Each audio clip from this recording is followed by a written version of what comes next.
puntuales, el caso de los presos, de los exiliados, los alcaldes destituidos, pero había temas mucho más de fondo, como por ejemplo el tema militar, el tema de las relaciones internacionales, en fin, que también había que abordarlo, porque todo forma parte del mismo problema. Yo creo que de verdad se le dio al país una visión completa de ambos sectores para que sea la gente quien evalúa y resuelva. Claro, eso es lo rescatable de la reunión, porque mucha gente tenía la expectativa de que generara resultados.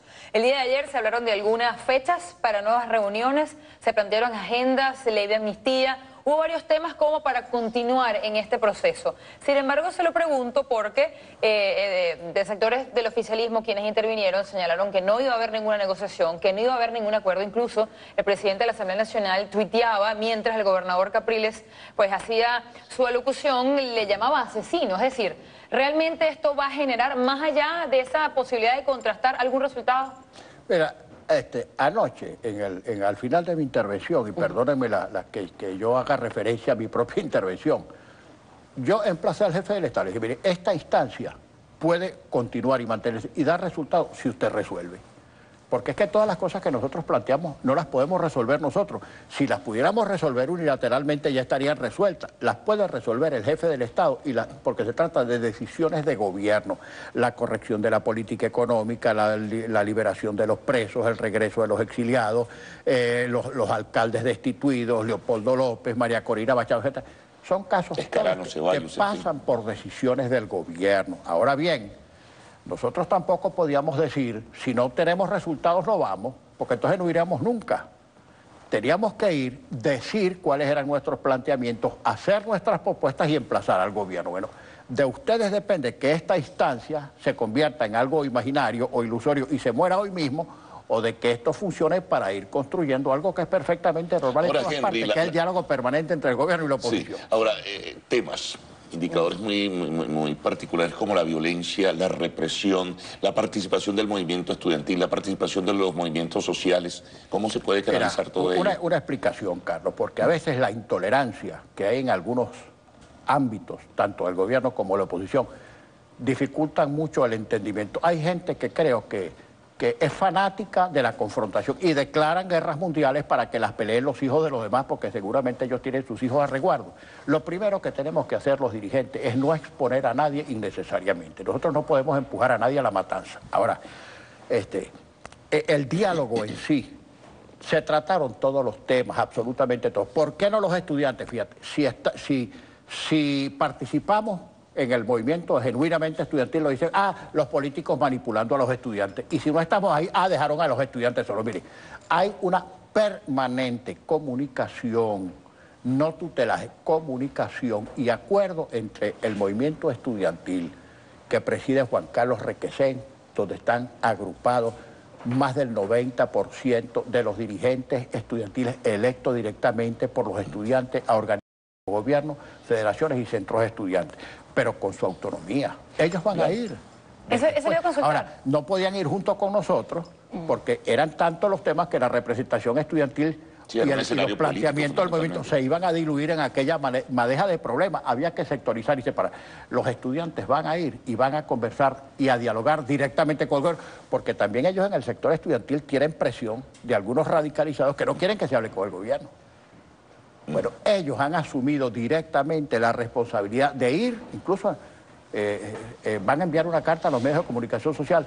Ellos han asumido la responsabilidad de ir ellos por su cuenta y por sus propios pasos a plantearle al gobierno cara a cara y directamente los problemas del país. En su momento lo van a hacer. Claro, ayer las expectativas de la reunión eran muchas y las críticas también fueron muchas a propósito de todos los representantes que decidieron acudir a este encuentro. Se hablaba mucho de las condiciones que había puesto la Mesa de la Unidad para que allí se entablara algún tipo de diálogo. Era mucho lo que se dijo antes de la reunión. Una vez culminada la reunión, ¿cómo cree usted que está el ambiente? Mira, hubo gente que confundió adrede agenda con condiciones.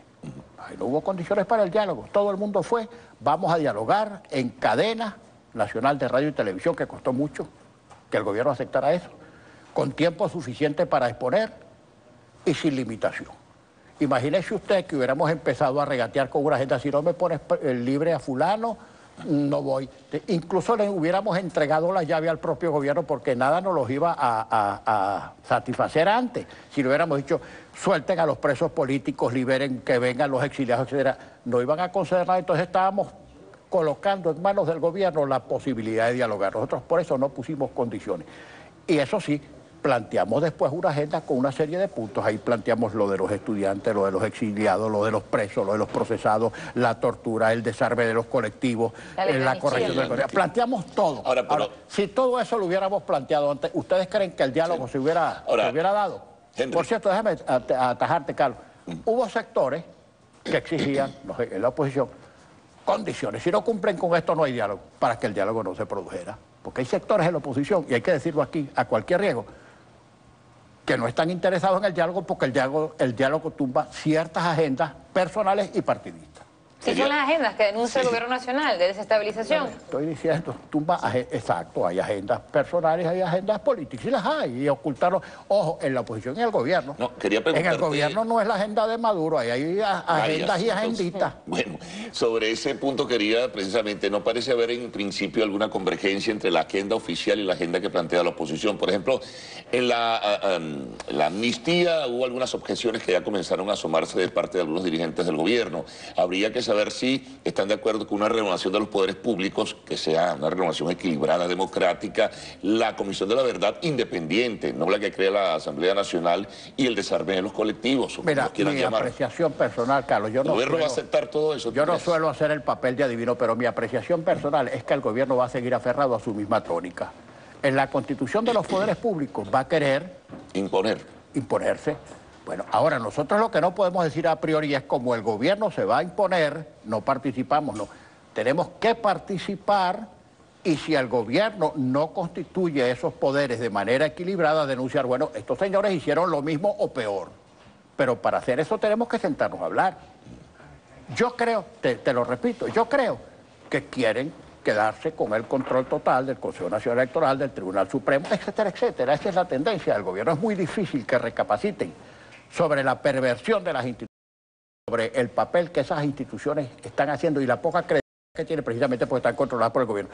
Pero tenemos que participar y después decir, bueno, hicimos los esfuerzos porque esto se integrara con lo que establece la Constitución, pero estos señores insisten en no hacer las cosas como manda la propia Constitución. Claro, quisiera mucha gente saber cuál fue el ambiente una vez culminada la reunión, porque se dijeron cosas muy fuertes unos a otros, hubo ataques.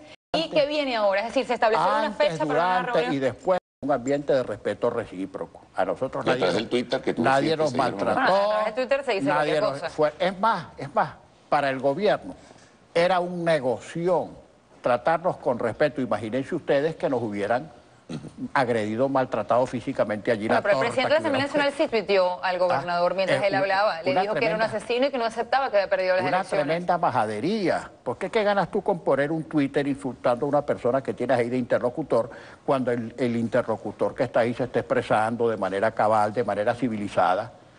Quien queda mal es el que pone el Twitter. Gabriel le pidió respeto en su intervención. Además, mira, yo creo que lo más importante, y dijimos cosas muy gruesas, muy duras, muy directas, pero de manera muy respetuosa, porque tú no necesitas insultar a nadie. Tú tienes que tener urbanidad en tu casa, urbanidad en la vida diaria y urbanidad en la política. Todos nosotros dijimos cosas durísimas, el gobierno también las dijo, pero ahí nadie se maltrató en lo personal, ni en lo político. Mira, que te dijeron cosas bien fuertes. En ese